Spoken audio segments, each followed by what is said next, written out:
नमस्कार शिक्षक बांधवांनो, आवाज येतोय का माझा? नमस्कार. परत एकदा सर्वांचं आजच्या लाईव्ह सेशन मध्ये हार्दिक हार्दिक स्वागत आहे. मी काही माहिती सांगण्याच्या अगोदर माझा असा आग्रह आहे की ही लिंक जास्तीत जास्त आपल्या शिक्षक बांधवांपर्यंत जाऊ द्या. लाईक करा, शेअर करा, कमेंट सुद्धा करा. आणि आपले जे काही शिक्षक बांधव झोपलेले आहेत, आपण वर्गात दररोज विद्यार्थ्याला शिकवतो, देरे हरी आणि पलंगावरी अशी कृती नसली पाहिजे. प्रत्येकाने आपल्या हक्कासाठी, आपल्या फायद्यासाठी लढलं पाहिजे. नशीब आहे की आपण महाराष्ट्रात या भारतात जन्माला आलेलो आहे. कारण अनेक आसमानी आणि सुलतानी संकट आल्यावरती इथला तरुण वर्ग पेटून उठला आणि त्यांनी प्रत्येक संकट आपल्या एकीच्या बळावर, ताकदीच्या बळावरती काय केलेलं आहे, हकलून लावलेलं आहे. त्यामुळं आपण असे विद्यार्थ्याला धडे देतो, पण ज्यावेळेस आपल्यावर संकट येतं बांधवांनो, त्यावेळेस कुठंतरी शिक्षक कमी पडतोय असं या ठिकाणी आपल्याला जाणवतंय.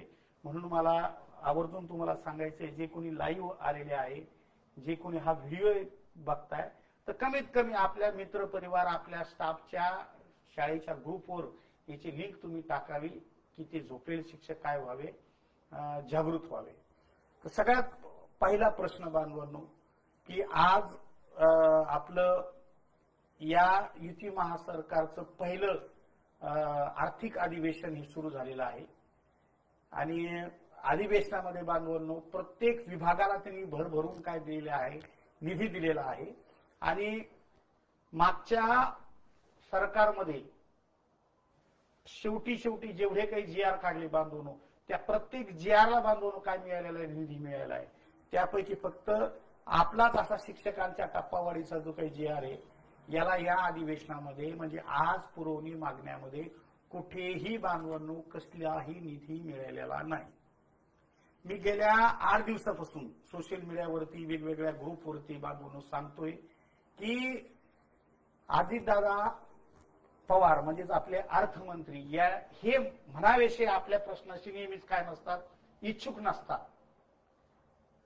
जालन्यामध्ये ते 2दा आले, म्हणजे मागच्या महिन्यात परतूरला आले, त्याच्या अगोदर जालना शहरात सुद्धा आले. आम्ही खूप आटापिटा करून बांधवून त्यांच्यापर्यंत पोहोचलो, परंतु जितकी उत्सुकता त्यांनी या प्रश्नाच्या संदर्भात द्यायला पाहिजे होती ती त्यांनी दिलेली नाही दोन्ही वेळेस. त्यानंतर शिक्षक आमदार सन्माननीय विक्रम काळे साहेबांनाही आम्ही भेटलो, त्यांनाही आग्रह केला की तुम्ही दादांना पत्र लिहा, दादांच्या आग्रहात तुम्हीच हे करू शकता. कारण अधिवेशनामध्ये तुम्ही प्रश्न विचारता, गेले काय म्हणून आपण त्याला 20 वर्ष झाले तुम्ही प्रश्न मांडता, परंतु नुसतं मांडून होणार नाही, त्याच्या अगोदर काहीतरी केलं पाहिजे. परंतु हे सगळं झालं बांधवांनो, तरी सुद्धा आपल्याला निधी मिळाला नाही. आता त्याचे ठराविक 2-3 असे महत्वाचे काय बांधवणू कारण आहे. नंबर 1 की मागच्या सरकारने जी काही लाडकी बहिणी योजना आणली होती, तिला जो काही निधी लागतो ती निधी देण्याची खरंच आपल्या सरकारची कुवत नाहीये. त्या म्हणतात ना मराठीमध्ये, घरात नाही दाना आणि मला बाजीराव म्हणा, अशी काय गोष्ट आहे. तुम्ही म्हणता शिक्षक आज लईच गरम झालेले. कारण बांधवांनो की चक्क ही शिक्षकाची फसवणूक आहे की निवडणुकीच्या तोंडावरती गेला 20 वर्षाचा प्रश्न प्रत्येक सरकार आल्यावरती शिक्षकाच्या हातावर सगळ्यांनी तुऱ्याच दिलेल्या आहेत. एकनाथजी शिंदे साहेब म्हटल्यावरती थोडंसं असं वाटलं होतं की हा माणूस संवेदनशील आहे, सर्वसामान्याचा आहे, हा प्रश्न काय करेल, मिटवेल आपला. परंतु त्यांच्या सरकारमध्ये परत अजितदादा येऊन बसले. म्हणजे ज्याला आपण इतके दिवस काय झालं होतो बांधवांनो, कंटाळलो होतो. मी खरंच सत्य परिस्थिती मांडतो. म्हणजे आता काही म्हणते की असं बोलण्याने असं होईल, तसं बोलण्याने तसं होईल. मग अजितदादाचे आम्ही पार पाय धरले, अजितदादाचं होम हवन केलं, अजितदादाचा अभिषेक केला. काही म्हणजे काय म्हणू आपण त्याला, काहीच राहिलं नाही. अजिबात काय म्हणता येईल त्याला. तर त्याच्याकरता आता आपल्याला बांधवणू काय झालं पाहिजे, जागृत झालं पाहिजे आपण. त्याच्याशिवाय हा प्रश्न आपला मिटणार नाही. आणि खऱ्या अर्थाने ही वास्तविक परिस्थिती मी का तुम्हाला सांगतोय, माझ्या ऐवजी खऱ्या अर्थाने पहिलं हे कुणी सांगायला पाहिजे की आपलं या अधिवेशनामध्ये आपल्या निधीची पूर्तता झालेली नाही, निधी मिळालेली नाही, हे सगळ्यात अगोदर शिक्षक आमदारांनी सांगितलं पाहिजे. नंबर 2, ही वास्तविक परिस्थिती कोणी सांगायला पाहिजे बांधवांनो. जे काही संस्थापक अध्यक्ष आहे, संघटनेचे अध्यक्ष आहे, संघटनेचे नेते म्हणून स्वतःला मिरवत असतात, सोशल मीडियावरती टाकत असतात, त्यांचं दुसऱ्या नंबरचं बांधवून एक काम होतं की बांधवांनो आपण एकत्र आलो पाहिजे, की नुसता पाठपुरावा केल्याने त्याला प्रेशर येत नाही आणि जो पाठपुरावा करायला जे लोक जातात त्यांचं इम्प्रेशन पडत नाही. आणि ते मातब्बर आहे अजितदादा, त्यांना खऱ्या अर्थाने जे प्रेशर पाहिजे ते प्रेशर तयार करायला आपण खऱ्या अर्थाने काय झालो, चुकलो. आता हे 2 व्यक्ती, एकनाथ शिंदे साहेब कशाला हाच म्हणतात, विषयच नाही, ते हाच म्हणणार आहे. त्या माणसाचा मूळ स्वभावच काय आहे माहिती का, काही प्रश्न असला की तो काय करणे, लगेच सोडवणे. फडणवीस साहेब थोडस चर्चा करू शकते एखाद्याच, आकडे किती आहे, निधी किती आहे, परंतु अजितदादाचा असा स्वभाव आहे की ज्या गोष्टीतनं माझ्या पक्षाला, माझ्या आमदाराला किंवा मला जर काही फायदाच होत नसेल तर त्याला निधी का द्यायचा. आणि ते सातत्याने त्यांचं म्हणणं असायचं की तुम्ही बॉन्डवर लिहून दिलं, तुम्ही बॉन्डवर लिहून दिलं, तुम्ही बॉन्डवर लिहून दिलं. खऱ्या अर्थाने महाराष्ट्रात सर्वात जास्त शिक्षक त्यांच्याच विचारधारेचे आहे आणि त्यांच्याच विचारधारेचे जे काही शिक्षक आणि पदवीधर आमदार आहे, गेले सातत्याने 25 वर्षापासून हे शिक्षक बांधव त्यांचा प्रचार प्रसार करून बांधवून त्यांना निवडत आलेले आहे. त्यामुळे त्यांना झळच नाही ना कुठली की शिक्षकांना पगार दिला तर तोटा होतो किंवा नाही दिला तर तोटा होतो, दिला तर फायदा होतो, त्यांना त्याची झळच नाहीये. त्यामुळे आपल्याला सगळ्याला या अधिवेशनामध्ये बांधवांनो निधी मिळवण्यासाठी एकच थोडीशी आशा आहे. आता काही मी तर आशा सोडूनच दिलेली की याच्यामध्ये होणार नाही, पण काही जण म्हणतात किंवा सन्मानित देशपांडे साहेबांचा एक व्हिडिओ आला की 10 तारखेपर्यंत आशा आहे. आता 10 तारखेपर्यंत असं सतत ते आजचं मरण उद्यावर धरकायचं उद्याचं परवा. म्हणजे 21 तारखेला ईपीसीची बैठक झाली, माहिती अशी कळाली होती की आपली फाईल बाजूला टाकली. मी ओरडतोय सातत्याने की बांधवांनो आपली फाईल बाजूला टाकली. आक्रमकतेने आपण पाठपुरावा केला पाहिजे. साहजिकच आपण आंदोलन नाही करत, पण 100, 200, 500, 600 समजा 2-3 हजार लोक एकनाथ शिंदे साहेबांच्या कार्यालयामध्ये जर गेले की साहेब तुम्ही मुख्यमंत्री असताना हा GR निघाला होता, मग आता तुमच्या GRला अजितदादा पवार केराच्या टोपलीत त्यांनी ते टाकत आहे. म्हणजे एक सहकार्याच्या कालखंडामध्ये निघालेल्या GRला दुसऱ्या मुख्यमंत्री बदलताना तुम्ही त्याला निधी का देत नाही. हा खऱ्या अर्थाने एकनाथजी शिंदे साहेबांचा खूप मोठा अपमान आहे. कारण यांनी घेतलेला निर्णय. आणि मला अजून आवर्जून सांगायचंय की सन्माननीय भुसे साहेब हे नवीन शिक्षण मंत्री आहे. मुळातच त्यांना एक खातं नको होतं, त्यामुळे त्यांना इंटरेस्ट नाही आपल्या प्रश्नामध्ये. त्यामुळे आपल्याला खूप मोठ्या प्रमाणामध्ये आवाज उठवला पाहिजे बांधवांनो. तुम्ही बघा जे काही आपले परिवहन महामंडळाचे जे काही एसटी कामगार आहे, काय जबरदस्त आंदोलन करते. संघटनेने जर एकदा ठरवलं तर महाराष्ट्र पूर्ण बंद होऊन जातो. आपल्या महिला भगिनी आपण म्हणत असतो की बाबा महिला आहे. अरे महाराष्ट्रामध्ये जर खऱ्या अर्थाने यशस्वी आंदोलन जर कोण करत असेल तर ते आपल्या अंगणवाडी सेविका, अशा वर्कर. एकदा जर त्यांनी ठरवलं तर महाराष्ट्रातल्या सगळ्या गावातल्या अंगणवाड्या बंद होऊन बांधून सगळ्या त्या दरवेळेस दिवाळीची कुठं असतात, आझाद मैदानावर असतात. आणि दरवेळेस 5,000 10,000 चा पगार घेतल्याशिवाय ते दिवाळीला परत काय येत नाही, बांधून रिटर्न घरी येत नाही. मग शिक्षक बांधव एवढे कसे गाफील राहू लागले राव, मला आश्चर्य वाटतंय.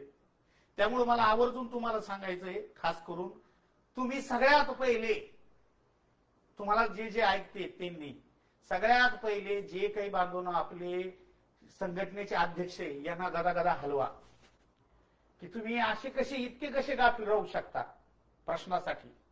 मी आदर करतो, आदरणीय कांबळे सर असतील, आपले जामनिक सर असतील, शिक्षक आमदार म्हणून म्हात्रे सर असतील, देशपांडे साहेब असतील, हे खरंच प्रयत्न करतात. परंतु इतर जे काही शिक्षक आमदार आहेत त्यांनाही फोन करा की आमच्या प्रश्नासाठी. कारण खऱ्या अर्थाने 2 महिने बांधवांनो कांबळे सर, इतर सगळे सहकारी किंवा आपण सर्व 2 महिने बांधवांनो काय केलं होतं, आझाद मैदानावरती आंदोलन केलं, त्याच्यानंतर तो GR निघाला. त्याच्या अगोदरही दिवाळीच्या वेळेस बांधवांनो कुलकर्णी सरांच्या नेतृत्वात बांधवांनो दिवाळीला आंदोलन झालं. त्याच्यानंतर कुलकर्णी सरांनी पाथरी येथे सुद्धा अन्नत्याग आंदोलन केलं, त्यावेळेस सुद्धा शिक्षण मंत्र्यांनी शब्द दिला. म्हणजे एवढे मागच्या वर्षात आंदोलन झाले तरी सुद्धा नेमकं ज्या वेळेस काय म्हणू आपण त्याला, आपण लढाई जिंकतो पण ज्यावेळेस तह करायची वेळ येते त्यावेळेस नेमकी शिक्षकाची हार काय होते. तर माझं वैयक्तिक असं सांगणं आहे की शिक्षक समन्वय संघाची जी काही मूठ हे आपलं काय आहे, चिन्ह आहे बांधवांनो, त्या मुठीतले जे काही बोट आहे ते निसटलेले आहे.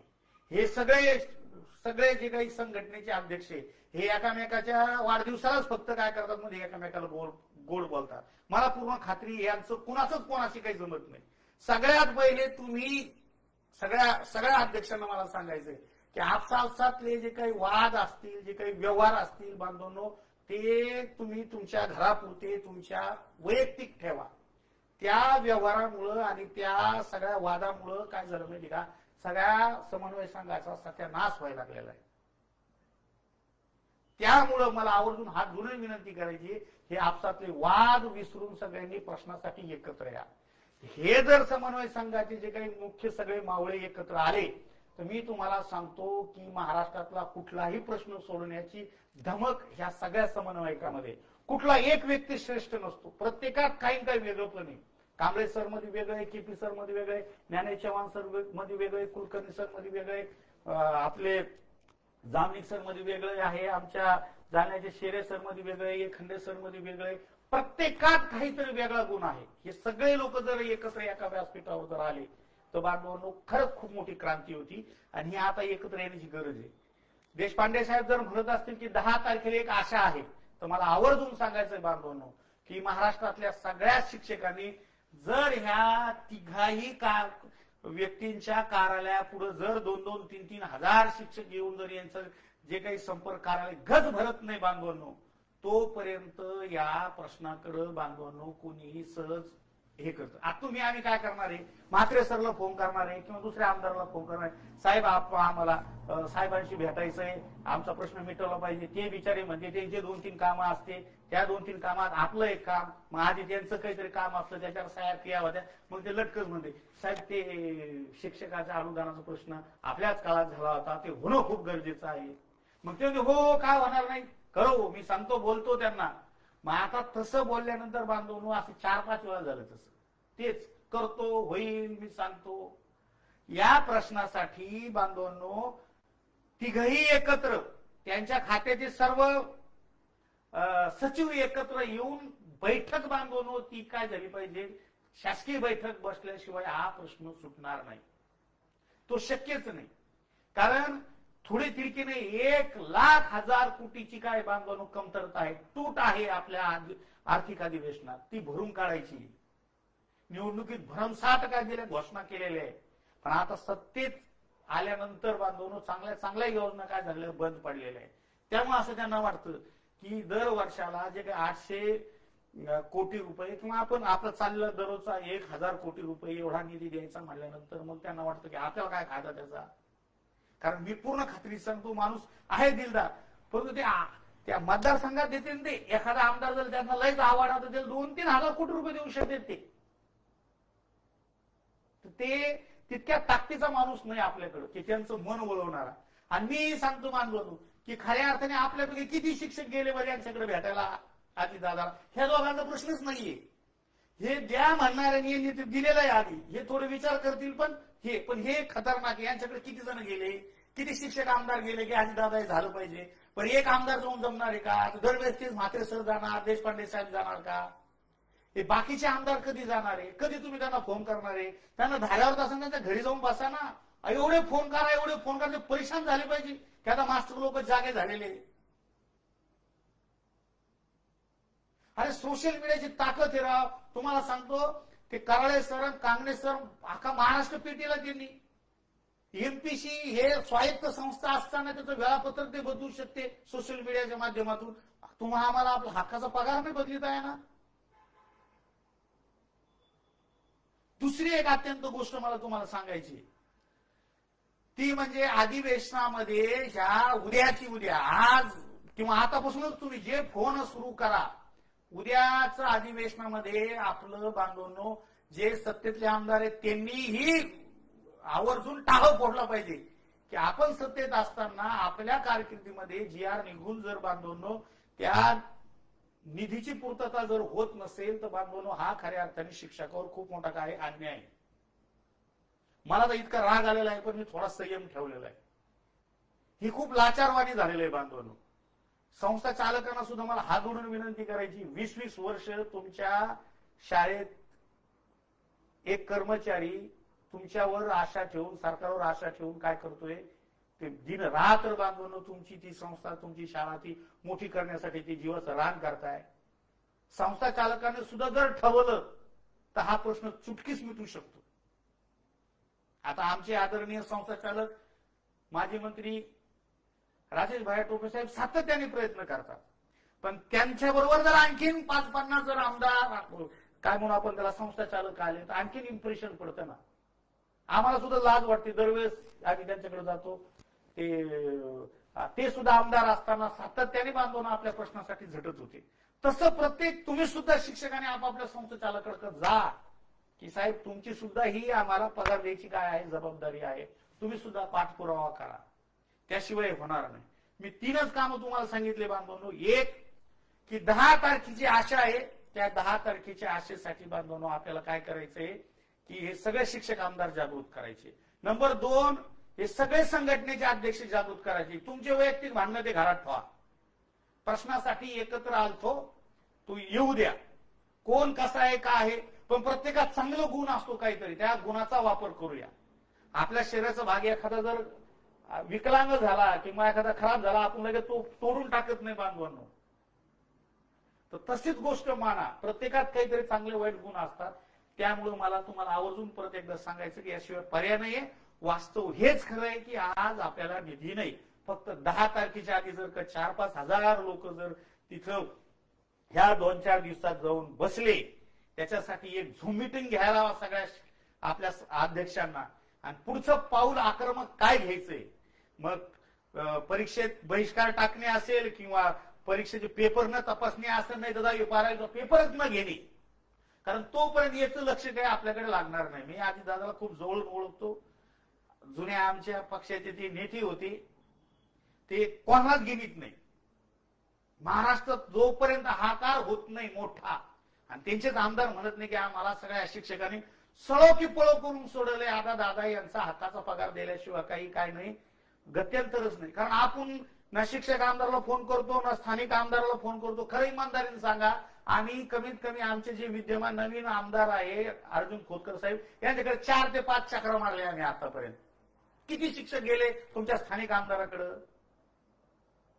विक्रम काळे साहेबांचं माझे कसे रिलेशन हे महाराष्ट्राला माहिती आहे, पण तरी सुद्धा त्या माणसांनी गोड बोलून सोबत घेऊन मंत्रालयात गेलो का नाही? मग तुमच्या विभागाचा एखादा आमदार घेऊन गेले का तुम्ही तिथं? बरं, आम्ही तर काही कोणत्या संघटनेचे संस्थापक नाही, प्रदेशाध्यक्ष नाही, आम्ही काही असं कधी नेहमी सोशल मीडियात दिसणार नाही तुम्हाला. त्यामुळं इथं प्रत्येकाच्या हक्काच्या पगारासाठी प्रत्येकाला काय करायचंय, आपल्याला लढायचंय. वास्तव लक्षात आलं, पगार नाही. थोडीशी काय आशा आहे 10 तारखेची. मला आधी दादा चांगली माहिती आहे, त्यांनी फाईल आपली 21 तारखेलाच बाजूला टाकलेली. फक्त नशीब तिच्यावर रिमार्क निगेटिव्ह नाहीये, बाजूलाच टाकलेली. तर त्यामुळं बांधवांनो झालं तर अंतिम ऐन वेळेला झालं तर बांधवांनो ती होईल, पण मी सांगतो त्याला 5 ते 10 हजार शिक्षक तिथं मुंबईत पाहिजे. 2-4 दिवस 2-4 दिवस सगळ्यांचे कार्यालय तुंब झाले पाहिजे. तिकडे मास्तर मास्तर मास्तर मास्तर मास्तर आलं लक्षामध्ये. त्याशिवाय हा प्रश्न मिटणार नाही. तुम्ही म्हणतात आता 10वीची परीक्षा सुरू आहे, 12वीची परीक्षा सुरू आहे. अरे 5000 शाळा आणि ज्युनियर कॉलेजेस महाराष्ट्रामध्ये, एका शाळेचे बांधून 2-2 शिक्षक जरी पाठवले 10,000 होते. पण आपलं नियोजनच नाही व्यवस्थित. नुसतंच संघटना स्थापन करायच्या, नीट त्याचे तालुका अध्यक्ष नाहीये, नीट त्याचे काही मोठ्या मोठ्या शहराचे नाहीये, नीट कार्यकारिणी नाहीये, एक माईचा लाल असा अध्यक्ष नाहीये की तिने जर स्वतः जर फोन केला तर तिथे 350-400 लोक येतील एका दिवसात. सगळे त्या समन्वय संघाच्या बॅनर खाली आंदोलन असलं का समन्वय संघाचं नाव वापरायचं आणि ये मग काय असलं पुरवठापणा आपल्या संघटनेचा करायचा. सोडून द्या ते धंदे. इथं शरद पवार साहेबांसारखं एवढा मोठा बलाढ्य 4 वेळेस ते काय होते मुख्यमंत्री होते, त्या माणसाला सोडून गेले राव लोक. आणि ते तुमच्या संघटनेचे तुम्ही काय नाव घेऊन बसले पांचटवाणी. त्यामुळे मला आवर्जून सांगायचंय की मोठाडपणा सोडून द्या. 10 तारखेच्या आत जर तिथं ह्या दोन्ही माणसाचे मन आपण बदलले नाही तर हा प्रश्न परत 4 महिने, मी तर म्हणतो 1 वर्ष दूरच गेला, किंवा हे जोपर्यंत अर्थमंत्री आहे तोपर्यंत आपल्याला ते काही भेटणार नाही. आक्रमक व्हावं लागेल, त्याशिवाय पर्याय नाही म्हणजे नाही. ठीक आहे, एवढं बोलून थांबतो. जागृत व्हा. 3 कामं सांगितले. सगळ्या संघटनेच्या अध्यक्षाला फोन करा, शिक्षक आमदाराला फोन करा, स्थानिक आमदाराला सांगा की आमचा प्रश्न विधानसभेत मांडा, विधान परिषदेवाल्याला सांगा विधान परिषदेत मांडा, सगळ्या विरोधी पक्ष नेत्यांना सुद्धा सांगा, विधानसभेत तर नाहीये पण जे अंबादास दानवे संभाजीनगरचे त्यांना सुद्धा सांगा की बाबा आमच्यासाठी काहीतरी तुमची स्टाईलने थोडस प्रश्न मांडा शिक्षकाचे. जय हिंद, जय महाराष्ट्र.